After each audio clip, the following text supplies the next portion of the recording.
Two people, same age, same salary, the same $60,000 saved down to the dollar. One buys a house, one keeps renting, and 20 years later, one of them is sitting alone at a kitchen table at midnight, doing math they don't want to do. And it's not who you'd expect. Stay with me. You need to see how they got there. Meet Mike and Sarah, both 30, both pulling $70,000 a year in the same city. For years, they drove tired used cars, packed lunches, skipped the trips everyone else bragged about on social media, saving in silence until they each hit the same number. The most money either of them had ever held in one place. For both, it feels less like a bank balance and more like a door finally opening. Every month, Mike watches $1,500 vanish for rent and thinks the same bitter thought. I'm paying my landlord's mortgage. I own nothing. He's done waiting. He wants something that's his, walls he can hang a shelf on without asking permission. Sarah wants that too.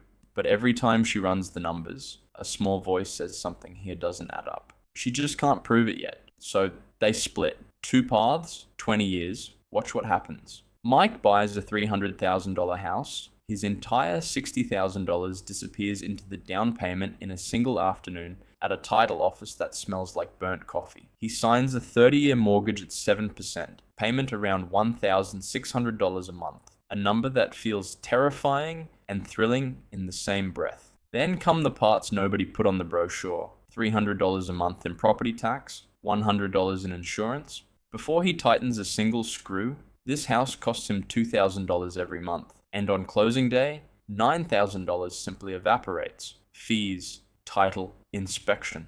Money that bought him nothing but the right to begin.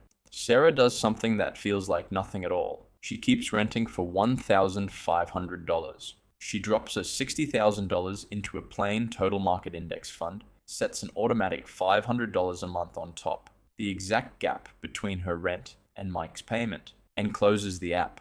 No keys, no handshake, no house to drive past on a Sunday. Just a number she can't see, growing quietly in the dark. Day one, it isn't even close. Mike pulls into his driveway, looks up at his house, and something swells in his chest that he's never felt before. Sarah has a confirmation email she'll probably never open again. One path feels like winning, the other feels like nothing is happening at all. Hold on to that feeling. It's about to fool one of them for years. Month 8, 11 p.m. Mike's water heater dies with a low groan like something finally giving up.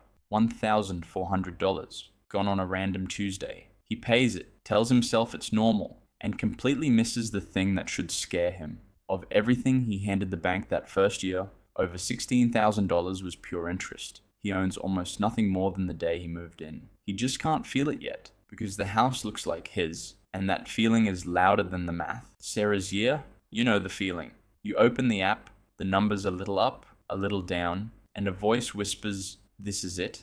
This is the whole plan." Nobody thanks her. There's no building to point at, no key to hold, just faith and a line on a screen that barely moves. Then comes the party. Year 3. A friend throws a housewarming. New house, granite counters.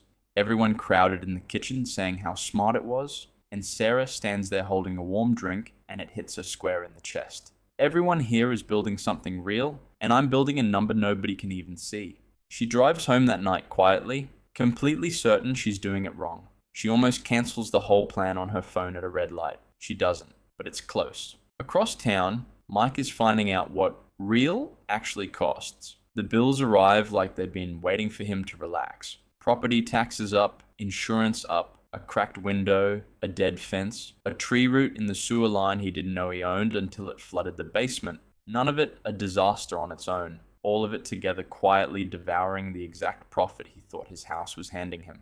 Every month there's a fresh small wound, and every month he swears it's the last one. It never is. And then, year 5, it comes for him. The roof. $7,000. A number so big it doesn't feel real. Mike sits in his own cold car, in his own driveway, and finally does the math he's been dodging for years. And the answer lands like a punch to the stomach. 5 years in. Every payment, every repair, every ruined weekend. And he's kept almost nothing. He isn't building wealth. He's feeding a house. For the first time, in the dark, he wonders if Sarah was the smart one all along. But Sarah is cracking too. Her rent has crept up 3% a year, every single year, while Mike's mortgage never moved once. And one night, She stares at her account and feels the full loneliness of it. I've given up vacations, dinners, a nicer car for a graph. What if I've just been quietly wasting my life? Two people, two completely different kinds of doubt. The same dark 2 a.m. And then the story tests them both at once.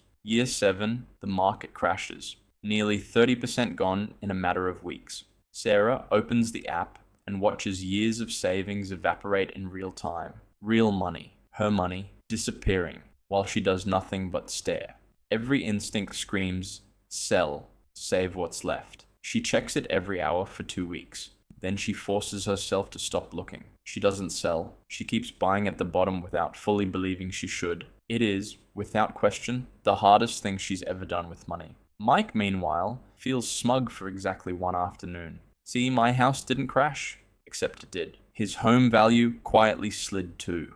The difference is he simply can't see it, and he can't sell even if he wanted to. His money is trapped in walls. Her fear is visible, his is invisible. Both are real. By December, Sarah's account is back where it started, like the crash never happened. But something in her changed in those weeks. The panic didn't beat her. She held, and holding, it turns out, was the whole game. Then, quietly, without any announcement, everything turns. Sarah opens the app one ordinary morning and stops breathing for a second. Her money earned more that year than she put in. It's working now on its own while she sleeps, on the days she's sick, on the days she forgets it exists. The early years felt pointless because compounding is invisible right up until the exact moment it isn't. And once it turns, it never turns back. Mike feels his own shift. Every payment finally bites into the loan instead of the interest. His equity climbs at last, but he's tired in a way she isn't. Tired of being the man who owns the thing that owns him right back.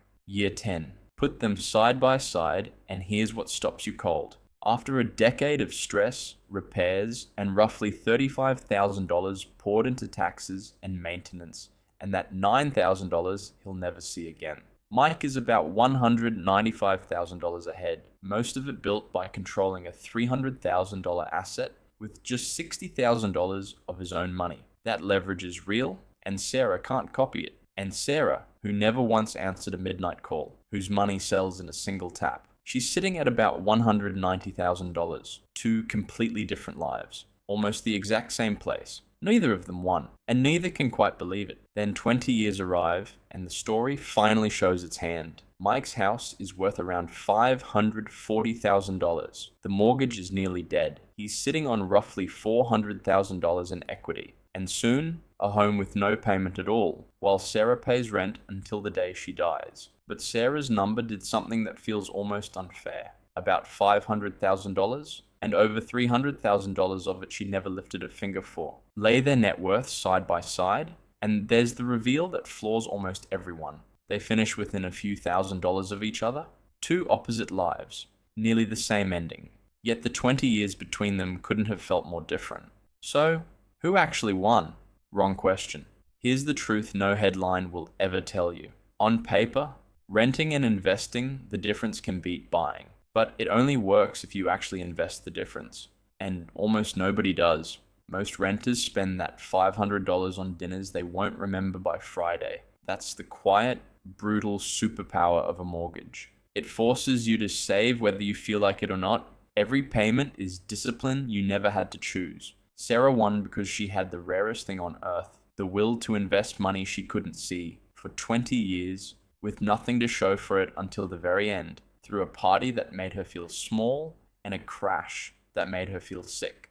Mike won because his house made the choice for him. Every month, whether he was strong that month or not, the renter isn't throwing money away. If they invest the difference, the buyer isn't automatically winning. They're just forced to save with a roof on top. Neither path was ever the answer. The discipline was, and that person sitting at the kitchen table at midnight, doing the math they didn't want to do.